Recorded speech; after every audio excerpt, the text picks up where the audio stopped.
لو حسبت الوقت اللي بيضيعه الموظف المصري العادي في اجتماعات ملهاش لازمة واجتماعات ملهاش نهاية، هتلاقي إنه ممكن يطلع يوم كامل من كل أسبوع يتشال منه يوم كامل راح في اجتماعات. وفي كتاب اسمه العلم والأسرار وراء الفرق الخارقة سوبر تيمز للكاتب الشهير دكتور رون فريدمان، البحث اللي اتعمل على 6000 موظف ومئات الفرق حول العالم طلع ان 8% فقط من فرق العمل بتصنف كسوبر تيمز، وده اللي بيطلق عليه فرق النخبة، فرق شغالة بطريقة صح وعندهم قاعدة واحدة بيمشوا بيها.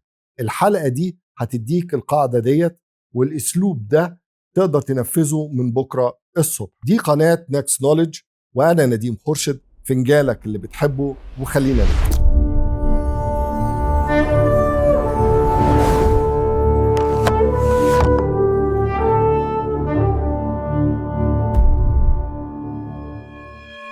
أنا قعدت 35 سنة أشتغل في شركات متعددة الجنسيات في المنطقة العربية، ولو حسبت الاجتماعات اللي أنا دخلتها هتلاقيهم يمكن فوق 10,000 اجتماع أو أكتر، وأنا عارف بالظبط إيه الاجتماعات اللي كانت بتحرك الشغل، إيه اللي بيتحقق نتائج على الأرض، وإيه الاجتماعات اللي كانت بتوقف الشركة والكل قاعد يتفرج وفرحان. خليني أقول لك الفرق وأوريك الرقم المهم. الموظف العادي بيضيع 18 ساعة في الأسبوع في اجتماعات، وبعدين بيضيع 11 ساعة كمان في مراجعة الرسائل والإيميلات والواتساب، يعني 29 ساعة من أصل 40 ساعة في الأسبوع راحوا، تقريبا 3/4 الأسبوع طار قبل ما تخلص حاجة واحدة حقيقية. والأرقام دي جاية من كتاب سوبر تيمز أو براعة الفرق الخارقة للكاتب رون فريدمان، وبرضو كمان في تقرير من مايكروسوفت وورك لاب لقى ان الموظف بيقضي 57% من يومه في التواصل، اجتماعات، ايميلات، شات، و43% بس في الشغل الحقيقي اللي بيبني حاجة وبيحقق نتائج على الأرض. دلوقتي خليني أعد معاك 3 حجج المديرين بيقولوها كل يوم. الأولى: الاجتماع بيجمعنا. لا، الاجتماع مش بيجمعكم، الاجتماع بيمثل مشهد انكم مشغولين، وفي فرق كبير بين انك تكون مشغول وانك تكون فعلا بتشتغل، والشغل الحقيقي بيتأجل لبعد الاجتماع او الميتنج. الحجة التانية: لازم كله يعرف كل حاجة. برضو لا، انك تبث معلومات ل10 اشخاص مش معناه انهم بيتعاونوا، البث حاجة والتعاون حاجة تانية خالص. تالت حجة، ودي محدش بيجرؤ يلمسها: الاجتماع الصباحي المقدس. مين قال ان الاجتماع اللي بيتعمل كل يوم الصبح ده اجتماع مقدس؟ لو ما فيهوش قرار يبقى مش مقدس. دي مش صلاة، دي عادة قديمة لابسة كرافات. خليني اوريك مشهد انت غالبا عشته. ممكن تكون في القاهرة او رياض او دبي في اجتماع صباحي قاعد فيه 12 شخص، 2 بيتكلموا 45 دقيقة و10 قاعدين بيتفرجوا وشغلهم واقف. ده مش تعاون، ده مسرح. والتكلفة الحقيقية مش الفلوس، التكلفة ان احسن ساعات تركيزك اول ساعة او اول ساعتين في اليوم اللي ممكن تعمل فيهم الشغل اللي بيفرق بيروحوا في اجتماع ملهوش لازمة، وفي اخر اليوم بتروح البيت مستهلك ومرهق بيرند اوت وما عملتش حاجة حقيقية. وده بصراحة اخطر من اي رقم. والخبر الكويس ان في قاعدة واحدة تقدر توقف النزيف ده كله، سواء كنت موظف او مدير او عندك فريق او شركة. القاعدة اسمها قاعدة الميتنج أو قاعدة الاجتماعات، وهي عبارة عن 3 أسئلة بسيطة تسألهم لنفسك قبل أي اجتماع تبعته أو أي دعوة توافق عليها أو أي اجتماع تحضره. السؤال الأول: هل في قرار مطلوب أخذه؟ هل في ديسيجن معين لازم يتاخد؟ السؤال الثاني: هل الناس اللي هتحضر معاهم كل المعلومات الكافية اللي تخليهم يقدروا ياخدوا قرار؟ السؤال الثالث: هل في بديل مكتوب، ميمو، دوكيمنت، مستند أو تقرير جاهز ولا لا؟ القاعدة بسيطة، لو الإجابة لا على أي سؤال واحد منهم الغي الاجتماع. ليه القاعدة دي بتشتغل بشكل جيد؟ مش بس لأنها بتقلل الاجتماعات، لكن لأنها بتجبر الشخص اللي داعي الاجتماع إنه يعمل الشغل التحضيري بنفسه. لما تعرف إنك مش هتعمل اجتماع إلا لما يكون في قرار حقيقي ومعلومات كافية، هتفكر مرتين قبل ما تسرق ساعة من وقت 10 أفراد عندهم حاجات تانية ممكن يعملوها. ران فريدمان في كتاب سوبر تيمز العلم والأسرار وراء الفرق الخارقة لقى إن 8% من الفرق اللي هي الفرق الأفضل ما بيعملوش الاجتماع كخيار أول، بيعملوه كآخر خيار، وعندهم قاعدة واحدة حرفيا: مفيش قرار، مفيش ميتنج، مفيش اجتماع. عندك سؤال اتصل بالتليفون، عندك تحديث ابعت فيديو أو إيميل. مش هنسحب حد من شغله من غير سبب. تعال ندخل في كل سؤال بالتفصيل. السؤال الأول: هل في قرار مطلوب؟ طيب يعني إيه قرار؟ القرار معناه إن الاجتماع لازم يخرج بحاجة اتقررت وهيتم تنفيذها، زي اتجاه جديد للشركة، ميزانية الشركة، تعيين شخص جديد، أو إطلاق منتج جديد. حاجة هتتغير بعد ما الناس يقوموا من على الترابيزة. السؤال الأول: هل في قرار مطلوب؟ لو مفيش حاجة هتتغير بعد ما الناس تقوم من على الترابيزة يبقى ده مش اجتماع. اللي مش قرار مثلا: تعالوا نطمن على الأرقام، خلونا نراجع الحالة والأخبار، عايز أعرف كل واحد بيعمل إيه. دي كلها بث معلومات لابسة بدلة اجتماع شكلها لطيف، وده أخطر نوع عشان بيبان محترم ومنظم وشكله حلو. لكن في الحقيقة الاجتماعات اللي من النوع ده بتسرق وقتك بأدب ولطف. شركة ماكنزي العالمية عندهم بحث جميل، لقوا ان 40% من المديرين التنفيذيين بيضيعوا حوالي 40% من وقتهم في اتخاذ القرارات، و60% منهم بيقولوا ان الوقت ده مستخدم بشكل سيء. في دراسة اتنشرت في مجلة MIT سلون مانجمنت ريفيو. مجلة MIT للإدارة هي مجلة بحثية ومنصة رقمية. الدراسة اتعملت عن طريق الباحث بان ليكر وفريقه، وتابعوا 76 شركة عملت أيام محددة من غير اجتماعات. النتيجة: الإنتاجية زادت 71% في الشركات دي لما قللوا الاجتماعات بنسبة 40%، والضغط النفسي على الموظفين انخفض للنص، لأن الناس بقت تملك وقتها، مش الجدول هو اللي بيتحكم فيها. فالسؤال الأول اللي تسأله قبل أي اجتماع أو ميتنج: هل في قرار حقيقي هنخرج بيه؟ لو لأ، أنت مش محتاج اجتماع، أنت محتاج إيميل أو رسالة. طيب افترض ان في قرار فعلا. السؤال التاني: هل المعلومة موجودة؟ الناس اللي هتقعد على الترابيزة دي معاها المعلومات الكافية اللي تخليها تاخد قرار؟ ولا هنقعد ساعة عشان نفهم الموضوع أصلا؟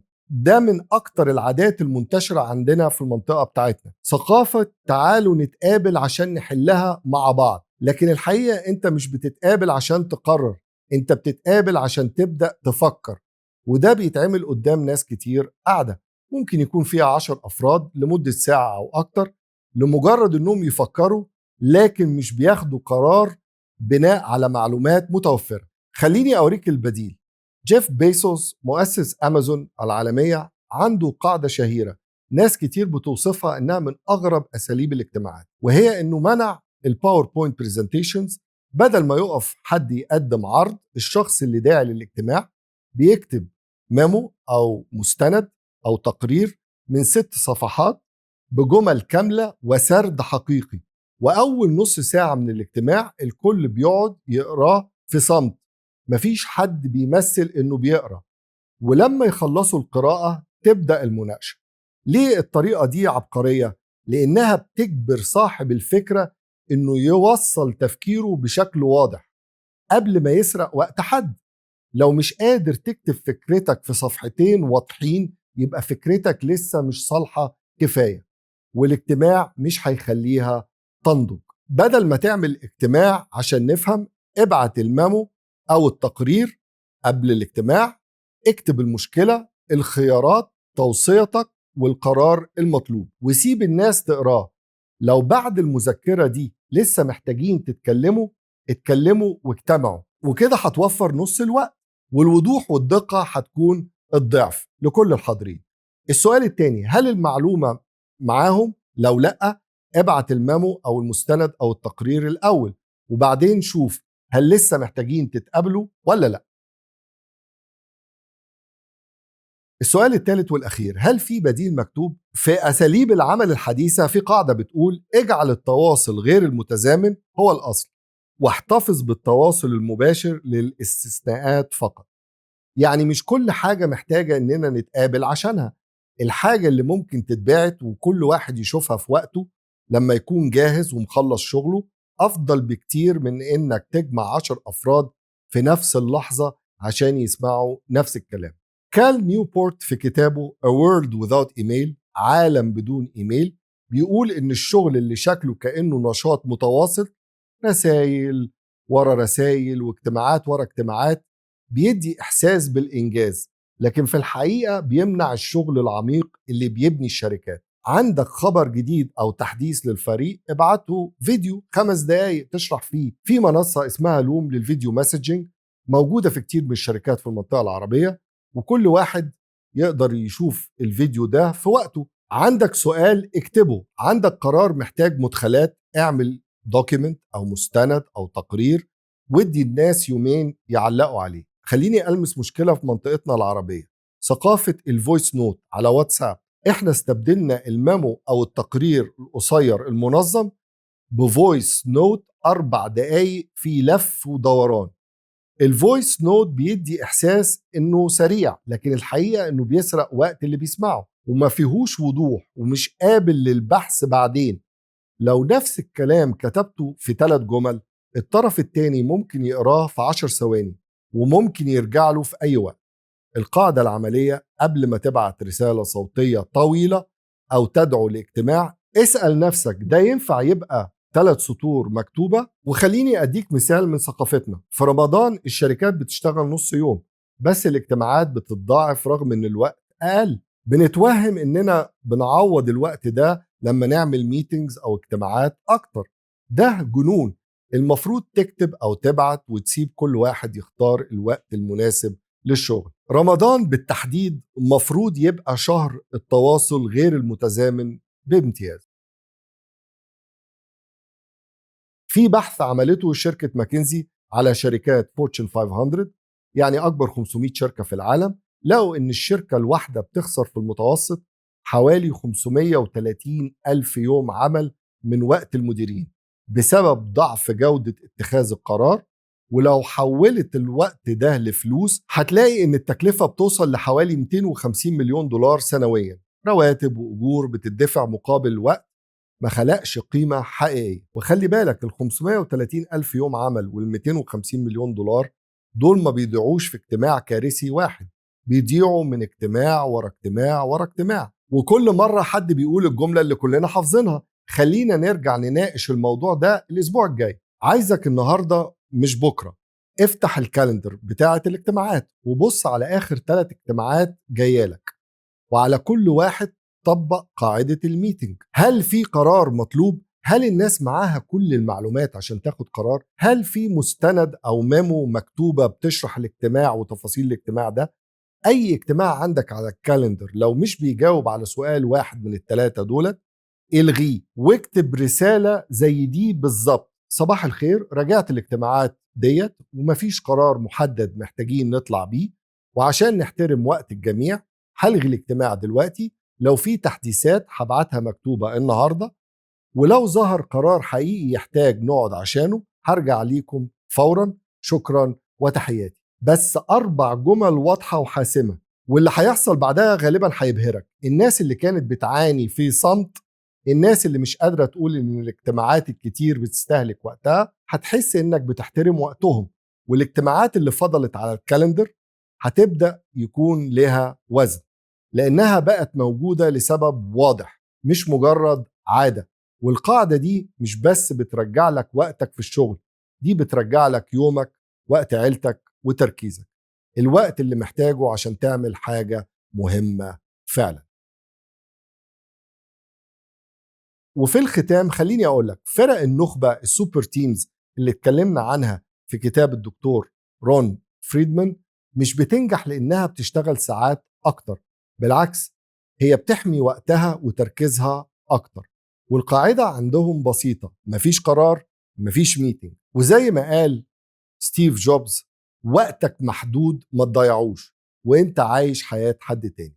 كل اجتماع ملوش لازمة بتحضره هو ساعة من حياتك، ساعة بتعيشها على أجندة حد تاني، القاعدة دي بترجع لك حياتك انت. طبقها من بكرة الصبح وقول لي في الكومنتات كام اجتماع لغيته او كام اجتماع اكتشفت انك ما كنتش محتاج تحضره اصلا. وكده نبقى وصلنا لنهاية الحلقة. لو عجبتك الحلقة أرجوك اشترك في القناة وفعل الجرس عشان توصلك الحلقة الأسبوعية، وشاركها مع أي حد يهمك على واتساب أو إنستجرام أو فيسبوك، هكون شاكر جدا. دي قناة نكس نوليدج، وكان معكم نديم خورشد، وأشوفكم في الحلقة.